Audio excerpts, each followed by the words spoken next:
अब आपका पति भरण पोषण के मामले में नहीं छुपा पाएगा अपनी असली आय।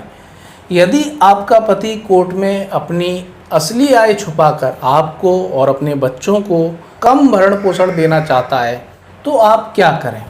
तो साथियों, इस मुद्दे पर मध्य प्रदेश हाई कोर्ट का एक बहुत ही महत्वपूर्ण फैसला आया है, जिसमें हाई कोर्ट ने कहा है कि the source of income may be concealed but status can not be concealed.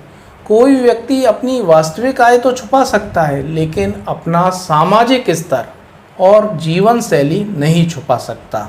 इसका मतलब है कि अगर पति महंगी कारों में चलता है, आलीशान घर में रहता है, बड़े पद पर नौकरी करता है, लग्जरी लाइफ जीता है, तो केवल कम आय दिखाकर वह अपनी जिम्मेदारी से नहीं बच सकता।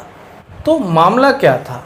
वर्ष 2013 में दोनों की शादी हुई थी, लेकिन कुछ समय बाद ही पति पत्नी के बीच विवाद शुरू हो गया।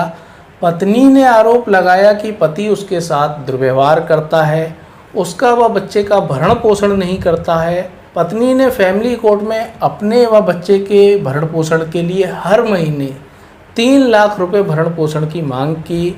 पत्नी का कहना था कि पति एमटेक MBA है, एक निजी कंपनी में डिप्टी जनरल मैनेजर के पद पर कार्यरत है और लगभग 2.5 लाख रुपए प्रति माह कमाता है।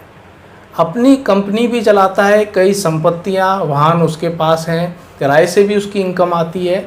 इसके बावजूद भी वह भरण पोषण नहीं कर रहा है।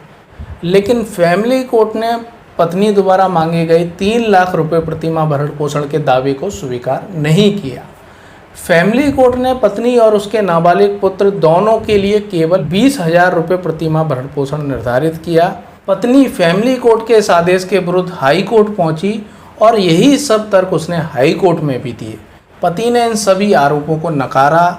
उसने कहा कि पत्नी बिना किसी उचित कारण के घर छोड़कर चली गई है, मुझसे अलग रह रही है और मेरे विरुद्ध झूठा आपराधिक मुकदमा भी दर्ज कराया है और वह स्वयं एक इंजीनियर है, इसीलिए कमाने में सक्षम है। हाई कोर्ट ने पत्नी के पक्ष में कुछ टिप्पणियां करते हुए पत्नी की मांग को उचित महत्व दिया। कोर्ट ने स्पष्ट कहा कि पति को अपने परिवार का भरण पोषण उसी जीवन स्तर के अनुसार करना चाहिए जैसा वह स्वयं जीता है। और कोर्ट ने साथ ही एक बहुत ही महत्वपूर्ण टिप्पणी की कि कोई व्यक्ति अपनी वास्तविक आय तो छुपा सकता है, लेकिन अपना सामाजिक स्तर और जीवन शैली नहीं छुपा सकता। और हाई कोर्ट ने पति को आदेशित किया कि वह अपनी पत्नी के लिए 30,000 रुपये और अपने नाबालिग बेटे के लिए भी 30,000 रुपये प्रति माह भरण पोषण दे। यह राशि आवेदन दाखिल करने की तारीख से तय की गई। यह फैसला उन मामलों के लिए बेहद महत्वपूर्ण है जहां आय छुपाकर कम भरण पोषण देने की कोशिश की जाती है।